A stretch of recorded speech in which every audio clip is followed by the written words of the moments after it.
Executive Director of the National Plant Diagnostic Network, and Terence Taylor, Colonel, British Army, retired, President of the International Council for Life Sciences. Thank you all very much for being here.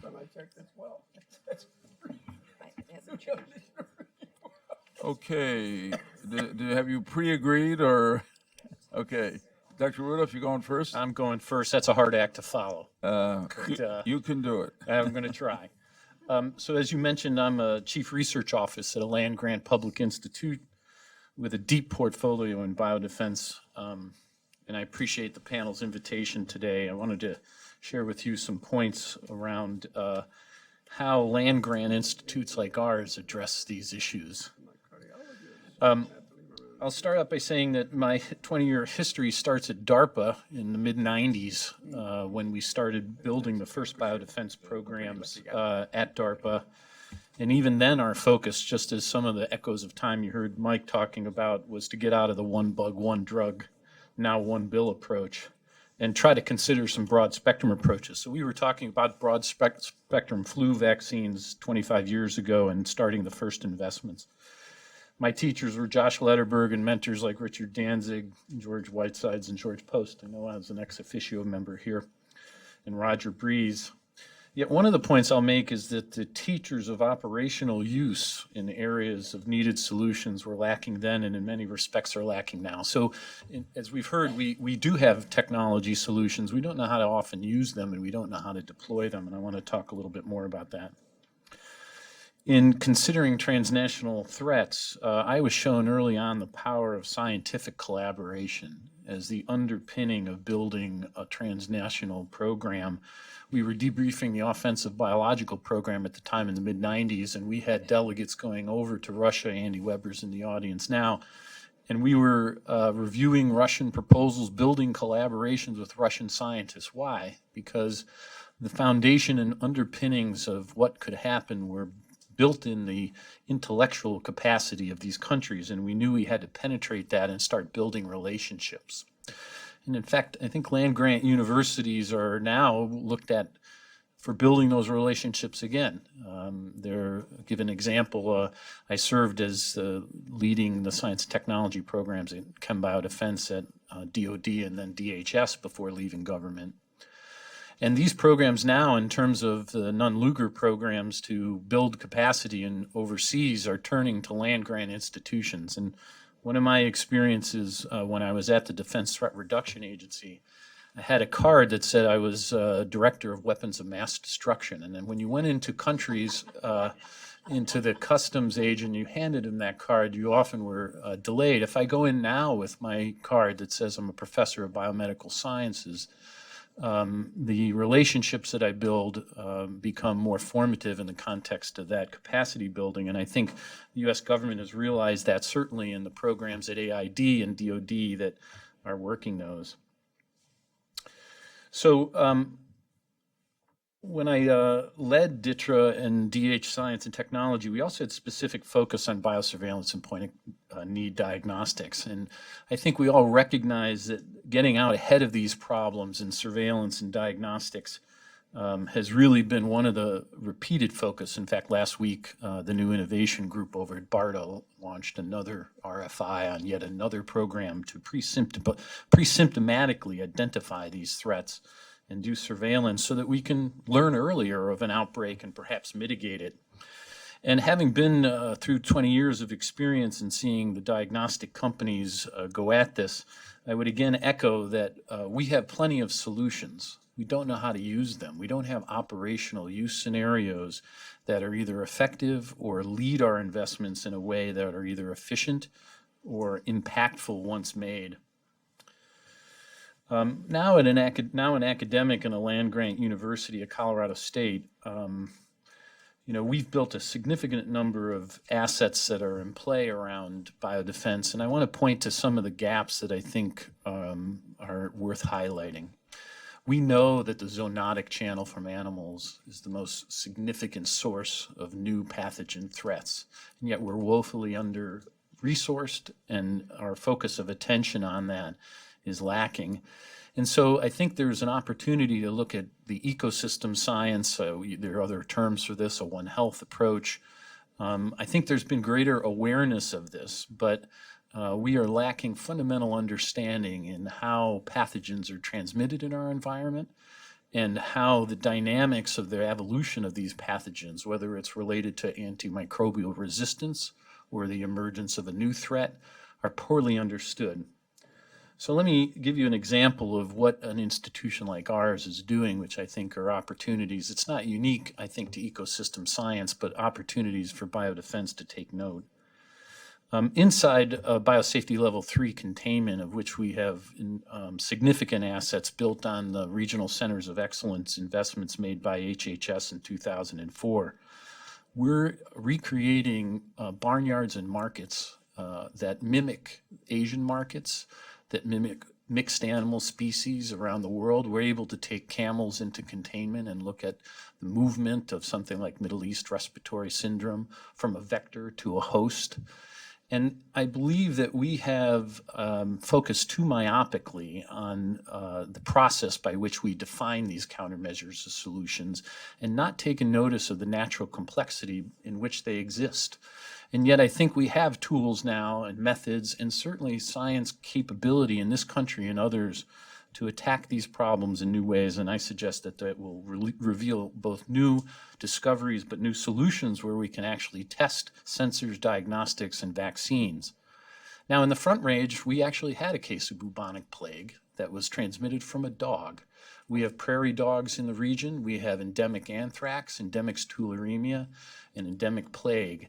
And so the other recognized opportunity is that in the natural ecosystems, we have the ability now to study some things and look at them in new ways around surveillance and interceding these kinds of events.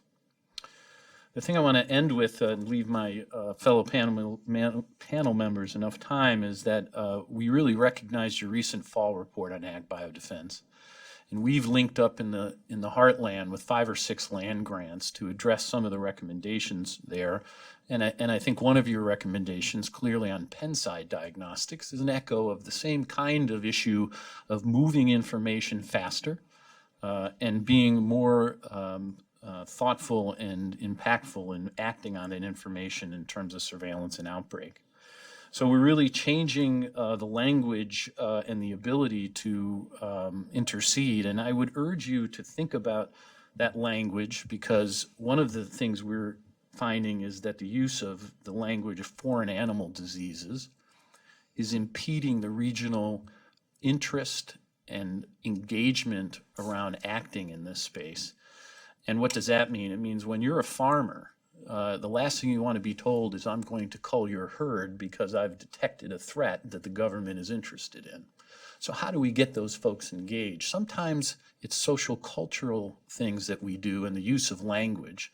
Another thing land grants are very good at is social cultural adaptations. They're the first tech transfer system in the United States. We have people in every county of our states. And so not only do we work on technology solutions, but we work on these social cultural things that are really important to the adoption of new ideas or the adoption of solutions. So even if we have a vaccine for Ebola, if we don't address the issues around burial or the social cultural issues around the use of these solutions, we will fail. And I think this is another area for social science and those institutes and organizations that take note of that kind of building of a resilient system for pathogen defense. Thank you. Very interesting. Hadn't thought about it at all. While we're on definition, and you just mentioned it, I was going to ask Dr. Osterholm, because he listed antimicrobial resistance right up under influenza as threats. So everybody, the public understands what influenza is. It's flu. How do you describe to the public what antimicrobial resistance is? That is a definite challenge, much like the GMO issue that we face. And so I think, in my view, that's really felt at the pocketbook. And in the cases we see where going into the public health system, more and more frequency of drugs that used to work not working are taking their toll. So I think we're seeing more of it presented both in social media and in opportunities to educate the public. But there is a misunderstanding even of the use of antibiotics in the animal population, right? We don't really know that there is a relationship between the use of antimicrobials in animals and what they do in human health. And yet there's a lot of supposition around that. Yeah, so what it is that our bodies are developing resistance to what we would call antibiotics, and therefore they're not effective.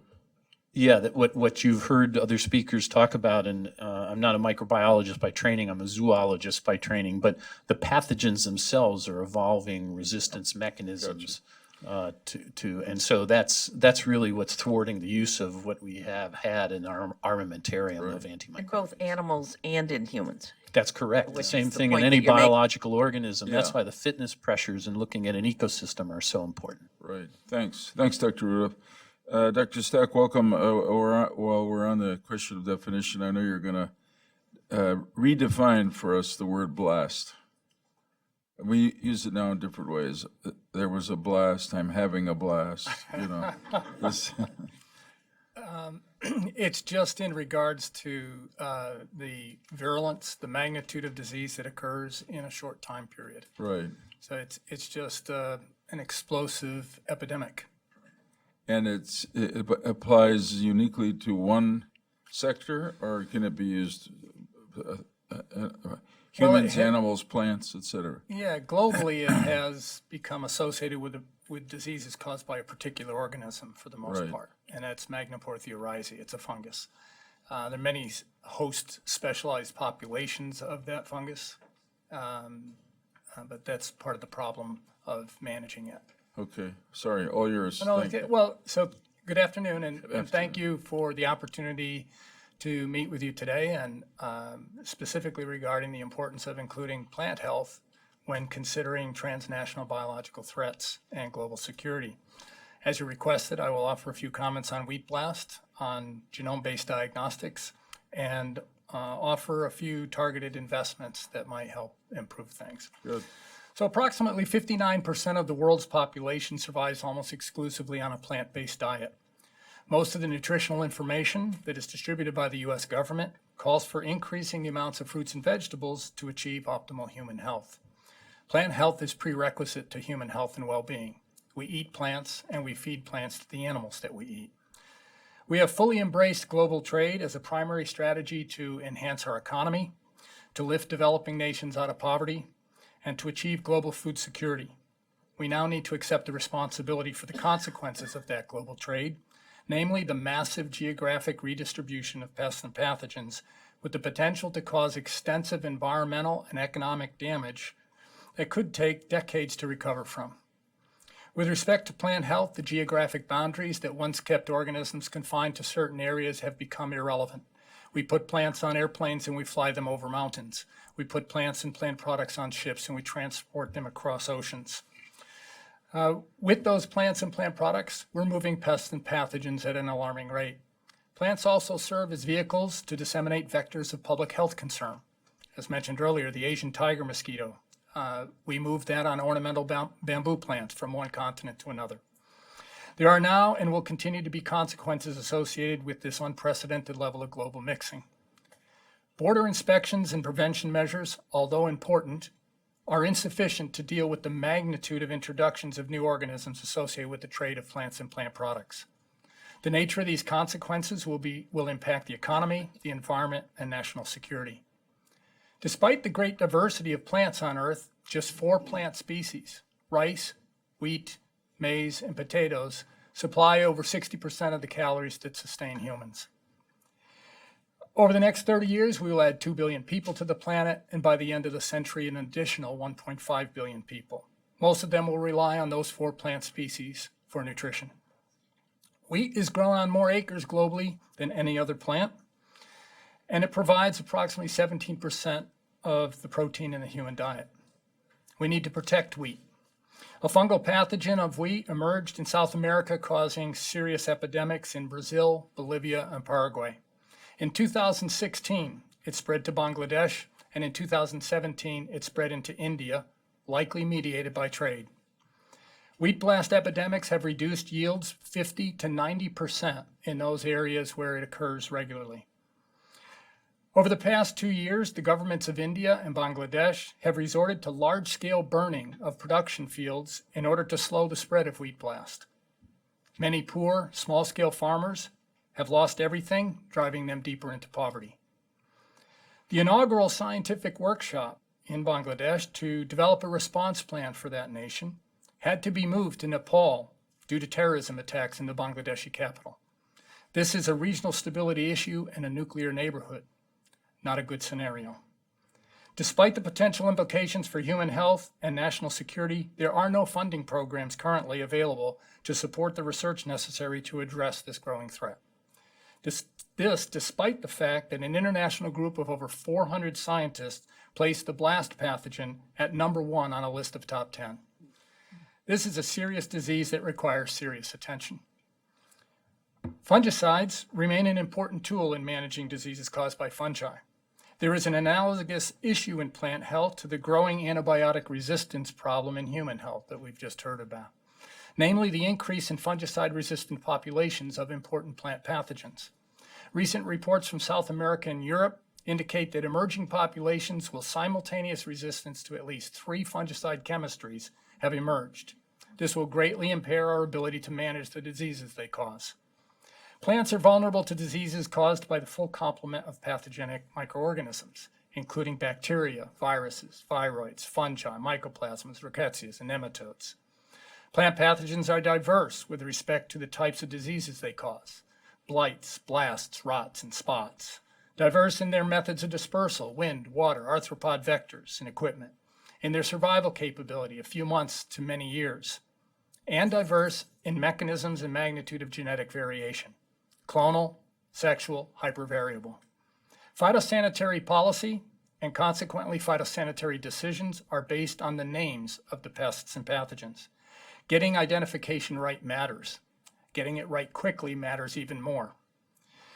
There are multiple examples in many countries of the massive negative impacts of incursions magnified substantially by either a delayed identification or a misidentification of the newly introduced organism. The challenges we face today are the ever finer levels of taxonomic resolution necessary to identify newly introduced organisms. With respect to plant pathogens, identification to the species level of resolution is rarely sufficient. We often must identify organisms to the level of strain or population. For example, the outbreak strain of 2010 from southern Italy, or the fungicide-resistant population from the UK. Looking through a microscope will not do. It requires sophisticated diagnostic assays based on advanced genomic technologies. Trade decisions, response plans, mitigation measures all depend on the identification. Getting it right and getting it right quickly matters. Next-generation sequencing technologies have ushered in a new era in diagnostics, frequently allowing resolution to the strain level of discrimination and providing information relevant to geographic and phylogenetic origin. That is, we not only identify the organism, but we can determine where it came from and perhaps its evolutionary heritage. This approach to diagnostics requires whole genome sequencing and sophisticated bioinformatics tools. The investment in genome-based diagnostics might appear high, but it's quite small relative to the enormous costs associated with the consequences of a miss or missed identification. Diagnostics are critically dependent upon rapidly evolving technologies and a highly skilled workforce that requires constant professional development to keep pace with emerging pathogens, evolving technologies, and the constant incursions resulting from trade and travel. Over the past 10 years, the National Plant Diagnostic Network has processed plant samples and rendered diagnoses for approximately 97% of the over 3,000 counties in the U.S. and its territories, a testament to the land-grant system that was referred to in the previous comment. NPDN has reached and served the nation's plant systems well, yet its diagnostic technologies are aging, and there is no funding at present to replace or update. The technologies that underpin modern diagnostics require significant investment, but the returns on those investments are many-fold higher. If we wish to safeguard the plant industries behind the multi-billion-dollar export industries, we have to invest in that. The rate of evolution of technology has outpaced the evolution of policy. When the policy catches up, will we be prepared to meet the more stringent requirements to certify exports and to declare areas free of pests and pathogens? Uncertain at the moment. So the targeted areas of investment that I was requested to do. 1, invest in the National Plant Diagnostic Network at a level adequate to address the increasing threats to plant systems and equal to the demands of the plant systems and industries it supports. 2, invest in the research necessary to better identify geographic hotspots for the emergence of new plant pathogens and pests, and to better understand their potential impacts to natural and managed plant systems. 3, invest in the research necessary to develop novel and durable host plant resistance strategies to mitigate against newly emerged and recurrent high-consequence plant pathogens and pests. The global food systems that have reduced hunger, improved nutrition, raised standards of living, and elevated public health globally carry with them certain risks that, if left unmanaged, will almost certainly lead to long-term negative impacts to food security, standards of living, and public health. We have become complacent due to our success in putting food on the table. Most of the American population lives within 15 miles of a grocery store that sells whatever we want 24/7. We have forgotten what it took to get where we are, the research and education programs and the infrastructure. We are underinvesting in the very infrastructure and programs that brought us to this point and that are necessary to protect our food systems. There is a very long list of plant diseases globally that are currently threatening entire industries and plant systems. Nature has not exhausted her potential to generate novel biological entities with combinations of genetic traits that threaten the very living systems that we depend on. We depend upon plants and the products that we derive from plants. We have embraced and are reaping the many benefits from the global economy. We need to accept the responsibility for the consequences of that global economy. We need to build and maintain plant and food systems with the ability to keep pace with transnational biological threats. The implications for global security with an expanding population are significant. Thank you. Thank you. Thanks, Dr. Stack, very much. Colonel Taylor, welcome. Thanks for being here. Thank you very much, Senator. Thank you very much, Senator. I'm honored to be asked to contribute to this Blue Ribbon panel on biological defense. My background is in the military background, partly in counterinsurgency and counterterrorism. I've been an arms control negotiator, nuclear, chemical, and biological. I've been involved in investigations in Russia of the biological weapons program there, the historical aspects of it, and in Iraq as a weapons of mass destruction inspector and commissioner. So I feel I've lived with this subject for a decade or two. So my particular perspective, of course, is in the international side of it rather than the national side of it. And I feel I've been sitting at the intersection of science, technology, and policy for a long time, and that particular area interests me greatly. Many of the flaws we see and would have been identified earlier today are because that intersection does not work as well as it could do. And one needs organizational arrangements to overcome that. And we've heard some good ideas. Now, many experts have already given many words of wisdom. When you're later in the day, it's a bit of a challenge. And so perhaps I'm going to repeat some things, but that may be helpful to you because you want to see where the expertise converges. So no apology for repeating certain things. So in this brief intervention, I'll focus on the perspective of biological risk from the international point of view and ways of countering the risks or mitigating them, perhaps is the more accurate way of stating it. And my experiences both in the governmental sector and in the non-governmental sector, because I'm now involved with my International Council for the Life Sciences, which has been going for some 13 years now.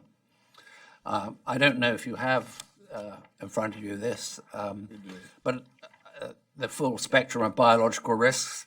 And if I'd like you to look at that. I know it's been perhaps stated already, and think of all the different government agencies and departments are involved in different parts of that spectrum.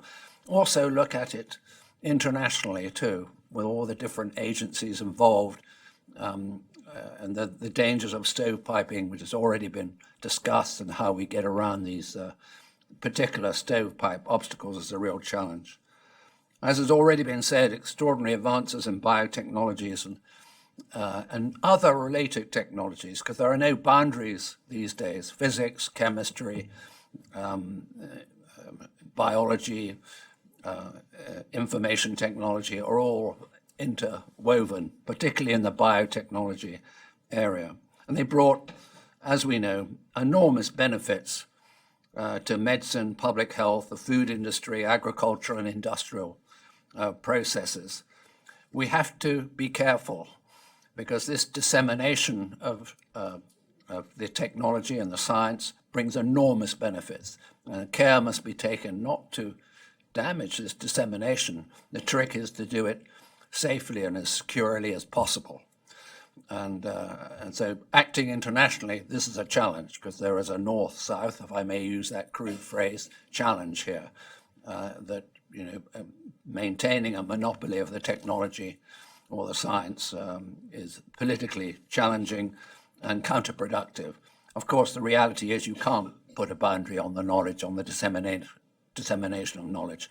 So what we're doing is swimming in an ocean of risk, when we have to learn how we swim in this ocean of risk.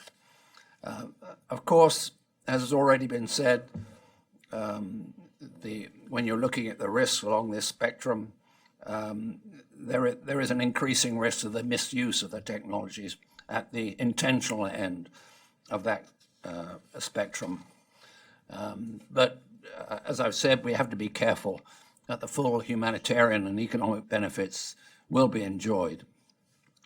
And it needs to be all effectively managed. In the governmental, academic, and industrial sectors, the dissemination of technology is very much an international activity.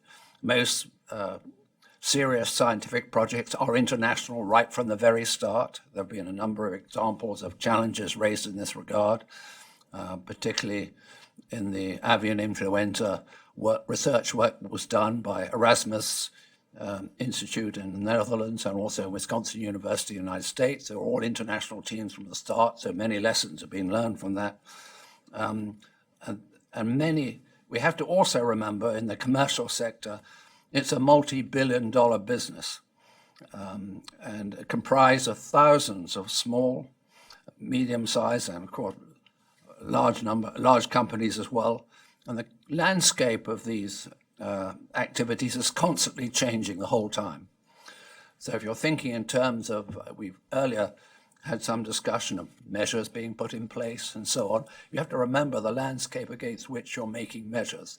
Measures you might make today, by the time the ink is dry on perhaps a convention or some international measure, it's out of date. It's overtaken by the advances in technology. And I'm not going to dwell on it, but this is the case, for example, in the Chemical Weapons Convention. It's been overtaken by the technology. That doesn't, of course, mean that the general purpose criteria in banning the use of chemical weapons is undermined. Not at all. It's the implementation side of it, which is a challenge. And what we have to do is somehow engage across this spectrum all the different agencies. And if you were to think about the biological side, you have the United Nations Security Council itself, and I'll say a little bit more about that later on, the World Health Organization, the World Animal Health Organization, the International Criminal Police Organization, Interpol, is involved in implementation. But both domestically and internationally, we don't have a holistic risk assessment process that connects these natural, accidental, and intentional. There are risk assessments being conducted, but they're all in little parts. And what it seems to me is lacking, and this could be achieved within the United States, a holistic risk assessment which compels agencies to work together. And I think it might take a novel approach to actually develop a model that lasts over time and can adapt over time, just like biological organisms will do.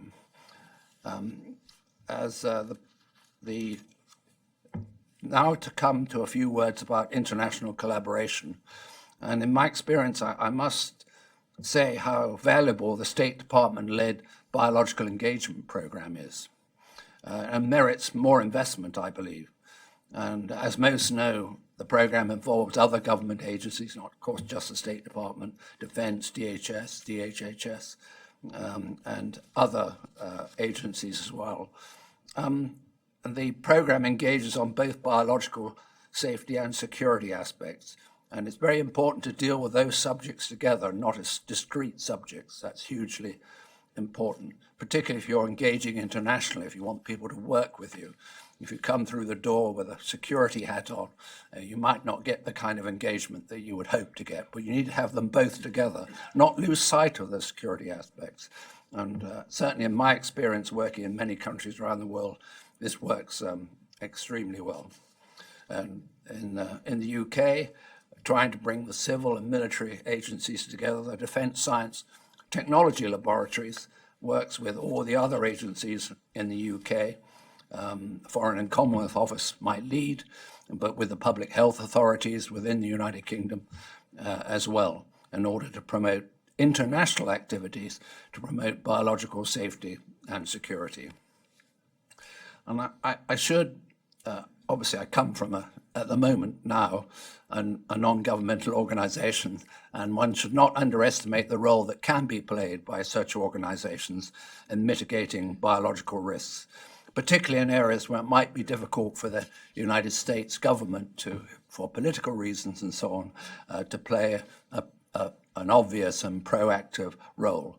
And so the non-governmental sector can play a really important role to enhance United States security. I'll just mention, because I think it's worth mentioning, because people forget what the international legally binding instruments are, and they are key entry points for engaging international activities to assist states, particularly in regions of concern. I won't go into what they are at the moment, because that would take a long time, for their effective implementation. I have no illusion about their limitations, but they are a really important instrument to help in promoting biological safety and security around the world. There are currently 180 states that belong to the Biological Weapons Convention that bans possession of biological weapons, stockpiling and development and so on. The use of biological weapons is banned by the 1925 Geneva Protocol, which is its complementary element to it. And by now, the Geneva Protocol is recognized as part of international customary law, so it applies to all states. That's the general international legal view on that. The Biological Weapons Convention, it must be remembered, is not a simple state-to-state agreement. Of course it is, states are parties to it, but in Article 4 of that convention, states are required to implement and put in place national legislation affecting their citizens and anyone on their territory. A long time ago, Biological Weapons Convention in the 1980s, but it was the first global security treaty to require legislation domestically among the states parties. It's really important to remember, sometimes forgotten. A second legally binding instrument is the UN Security Council Resolution 1540 of 2004, along with its most recent reinforcing resolution 2325 of 2016. Important to pick up that second one. And these instruments are legally binding on all states. And in today's context about terrorism, they have particular relevance as they're aimed at preventing non-state actors from manufacturing, acquiring, possessing, developing, transporting, or using 7 deadly sins, the biological weapons, but also nuclear and chemical ones as well. And this instrument, I think, it tends to be underestimated in its power, in the sense of using it as a tool to engage countries all around the world. It applies to all states and is legally binding. That's the thing to remember. And it also bans the resolution anybody giving assistance, financial assistance, for example.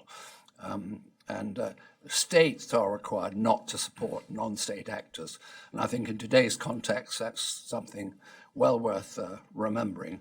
Properly implemented, the resolution, as I know from my own experience over the past 5 years, I was in New York for the past 5 years working in support of the Security Council on this subject as the coordinator of the experts supporting them. I know that states are open to receiving assistance to improve their implementation. And there's still a great deal of work to be done in encouraging states and regions of high risk in enhancing the legal enforcement and promoting practical implementation measures. The US has been a leader in promoting effective implementation of the resolution, particularly in terms of its financial support. It's pretty modest, actually. It's $4.5 million support given over the past, during the time I was there. If you divide that by 5, that's not many dollars per year, but it brings a terrific return. If that was doubled, it would make a huge difference, and it's well worth thinking about. It's small investment, big return. That's one of those things, and I can expand on that if you like. The third legally binding instrument is, already mentioned already, is the World Health Assembly's International Health Regulation of 2005. And it's already been said the purpose is to prevent, protect against, control, and provide public health response to the international spread of disease. And it's not limited, this is important, to specific diseases now, but applies to new and constantly changing public health risks, and it's designed to have a long-lasting relevance in the international response to the emergence and spread of disease, irrespective of its origin. That is to say, whether natural, accidental, or deliberate. In the negotiations for this health regulation, of course, there was resistance to having the security aspects or deliberate aspects to be included. But since any outbreak of international significance has to be reported, and the states need to have the capability to identify, diagnose, and have the surveillance system to be able to do that, a deliberate attack would be of international significance, just by its very nature, just inherently so. So it is a legally binding instrument that can be used, and again, as an engagement tool to assist states in helping them improve their surveillance and diagnostic capabilities. The WHO does what it can with very limited resources, and it needs direct assistance from states that will make a big difference. Before concluding, I'll just say a word about verification attribution. Actually, literally just a few words, but I think it's a really interesting subject to discuss, and I think the panel should be considering it. You might want to have a session in this regard to understand what can be done and what can't be done. And Senator Lieben, you raised in your opening remarks the events in Salisbury. Actually, that event took place 200 yards from where I was born, so it has a significance to me in Salisbury in England. Also, don't forget the attack in Kuala Lumpur as well. One could argue this is, it could be state-sponsored, almost certainly, but using possibly non-governmental people to carry it out, possibly not, we don't really know. But these were chemical, not biological. And we already discovered in those attacks the difficulties of attribution, which are obvious in this regard. Verification, attribution are terribly difficult. We even see that on a larger scale of use in Syria. The Organization for the Prohibition of Chemical Weapons has particular challenges in that regard. They're both political and, of course, technical. And so I'd like to end up with 3 recommendations. First, the US should continue its international collaborative activities and expand its supports for states that need help in implementing their legal obligations under the instruments that I just mentioned. Small investment, big return, engagement is a big plus in terms of getting people to do the right thing. I know this from my own experience in various countries around the world. I'll be going to Pakistan in 2 weeks' time to talk about these very issues at their invitation, and I can see what benefits it can bring. Develop a risk assessment methodology applicable across the full spectrum that you have on the chart in front of you, natural, accidental, and deliberate, that takes account of the developments in science and technology and the evolution of techniques used and to be considered for use by terrorists. This evolution of terrorism is hugely important, and looking at the way they do things, not just in the biological area, but all the communications they're using, the IT they're using, the delivery means they're using, I think is all relevant. We should be tracking it all.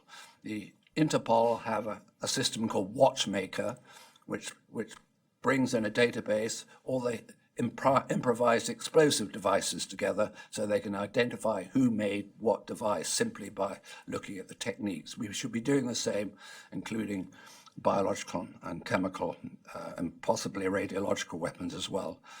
And finally, and this is a technical recommendation, it's been mentioned already, promote the development of simple, rapid on-site diagnostic technologies to help the implementation of countermeasures. And it is apparent that an infectious disease outbreak was deliberately caused. You need prompt action. In the private sector, I've been involved with the development of a rapid on-site diagnostic device for Legionella, not the top of the range for a weapon or anything of that sort, but it's an important public health thing. At the moment, the diagnostic method in public health authorities around the world, not just the United States, is to go to a sample goes to the laboratory. It takes 10 to 12 days to identify the serogroup or the pathogen itself. There is a technology on the market now using an app on an iPhone, which is simply takes 20 minutes to get a result. And this is, I think somebody earlier said very rightly, let's move from flip phones to iPhones very quickly. Thank you very much for your attention. Thanks, Colonel. I appreciate very much your testimony and your recommendations. Governor Ridge, I know, has to go on a personal appointment soon. I'm going to ask you before you go if you want to ask a couple of questions. Just a couple of quick questions. Dr. Stack, I think on behalf of the panel, we're grateful that you brought up something that we haven't paid as much attention to, perhaps as we should. We focus on the pathogens and the threats to humans and the animals. We haven't paid as much attention, but you help us pay attention to food production. You talk about an interdependency, domestic, globally, and so number one, we're very grateful for that. Thank you. Very, very positive testimony. You mentioned that the devices or the technology that heretofore have been used to help identify some of these blast pathogens need to be revised. We need more innovation. We need more tools in order to do that. And both you and your colleague, Dr. Rudolph, have paid particular attention to land grant schools. And Governor of Pennsylvania, I appreciate that, Penn State. We understand what those are all about. But if you're going to make the investment to enhance to develop the capability that you believe needs to be upgraded, where do we place it? I think you simultaneously develop or put that into the research on the organism as well as into the development of the technologies. Correct. And these technologies that we're talking about, genome-based technologies, what they've allowed us to do is learn more about the organism. So not just develop the diagnostic tools. We were all somewhat surprised about how quickly antibiotic resistance spread around the globe. We now kind of understand the mechanism behind that, how that was possible.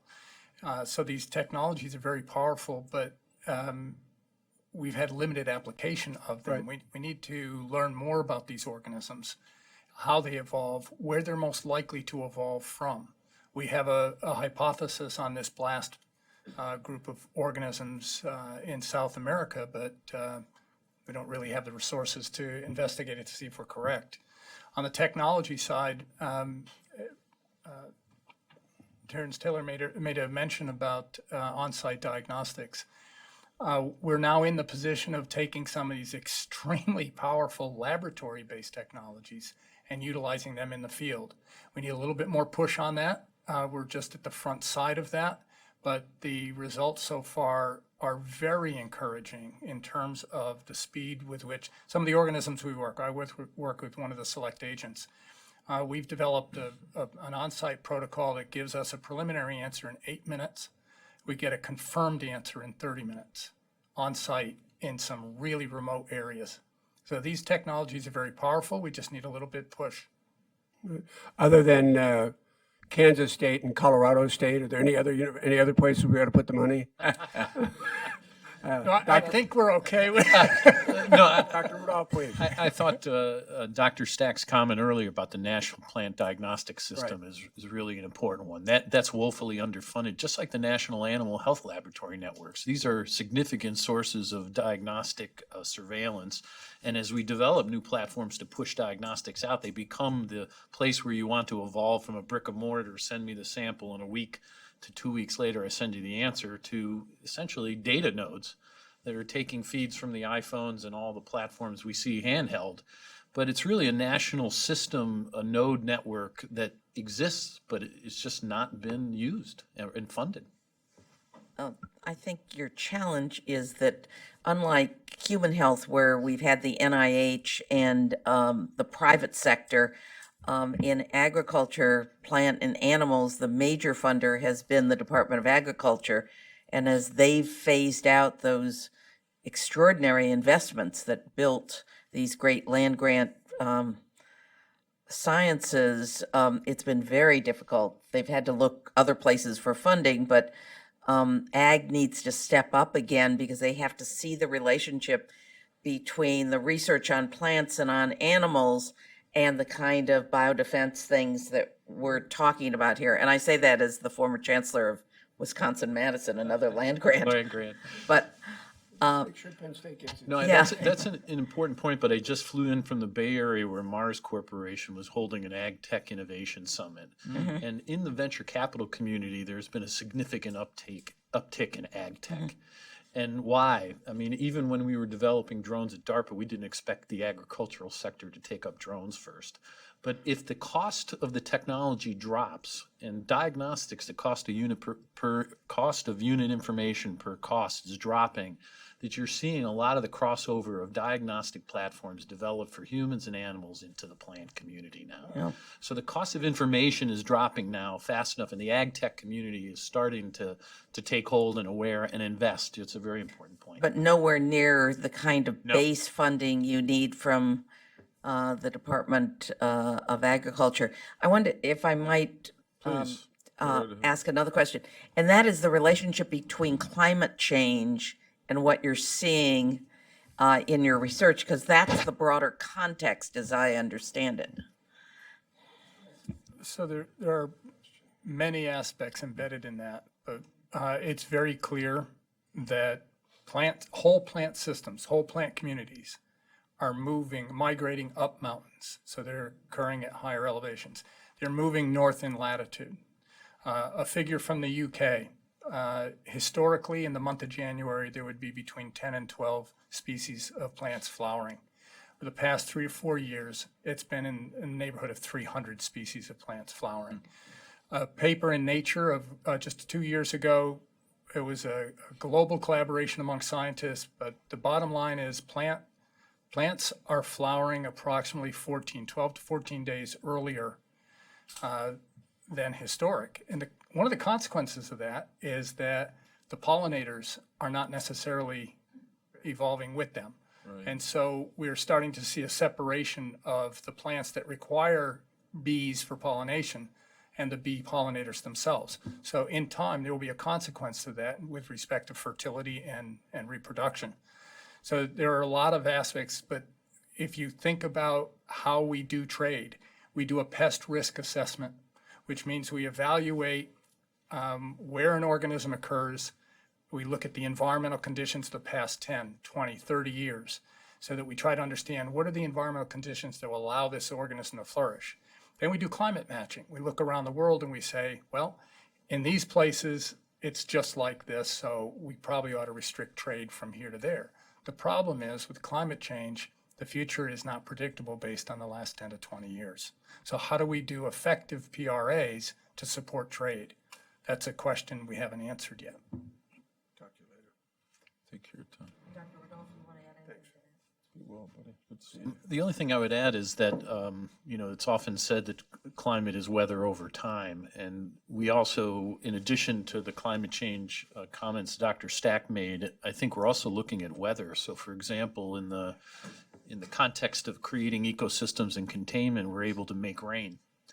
And we know that rain is a significant mixing phenomenon. Flooding is a significant effect on movement of pathogens, their evolution. So there are indefinite both climate and weather effects on both the pathogens and the hosts, and I think these are areas of rich study. Tom, Ken, any questions? Just ask one question in the interest of time. There's so many ways to go at this, but of the three components, science, technology, and policy, the three components of engagement in transnational coordination, to what extent are you satisfied that the level of engagement on all three levels is satisfactory? Is it? We just talked about climate, and that makes me wonder whether on science, especially with the withdrawal of the United States from the Paris Agreement, you run into obstacles regarding all three of these components that impede our ability to coordinate. But could you just talk a little bit about the degree to which that coordination is working in those three contexts?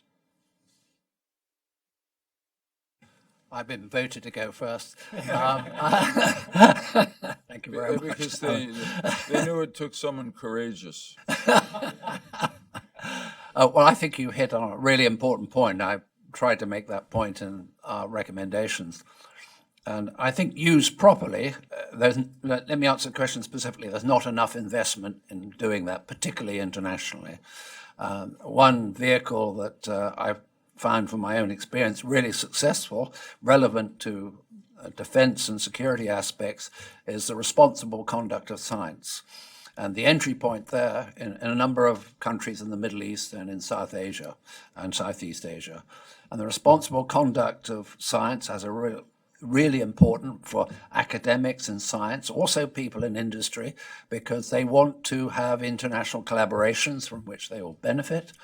And one can have a very deep conversation with them about responsible conduct of science to do with ethics, properly not using falsified data, all these other aspects, as well as the safety and security aspects. And that's a field which really works very well. There is the World Conference on Research Integrity, which is very much US-led at the moment. I think within DHHS, there's someone who is really leading it. I think that's really successful. They meet every 2, maybe 3 years. I think that could be built on. There is a slight resistance to having the word security anywhere in the discussion, but that can be, I think, readily overcome. As in my experience at the United Nations, where we were responsible for bringing together the science, technology, and the policy. That was our job in the Security Council. And we went to many countries around the world, and the door was already open. And we got many requests for assistance, which we responded to. So is it working? I think we're not exploiting it as much as it could, which will make the United States safer and the world more generally safer, because of the readiness to join in a conversation about this. So more investment, and we're not talking about billions of dollars here. We're talking about a few million, which will make a terrific difference. Thank you. Thank you all. Unless either of you have Just anything you wanted want to to add, add Dr. one thing Rudolph? on that. I'd be remiss if the leader of a higher education institute wouldn't talk about this issue in the context of the future workforce. Because the biggest worry I have in answering this question is we're not training the next generation of biodefense workers in science, technology, or policy. And just like Terence Taylor said, it would take a little bit of money to mobilize a postdoc force or a graduate student force attentive to this problem, where your solution might come in 5 or 10 years. I mean, unfortunately, it sounds like there'll be a demand for people with such training in the future. So why are there not programs? I think there are not programs, there's not awareness of the problem to the extent of what graduate students could do. Yes, we're training people in microbiology, but we're not vectoring them towards this problem. Right. Thank you. All three of you very much made a substantial contribution to our work, and we appreciate it. We've got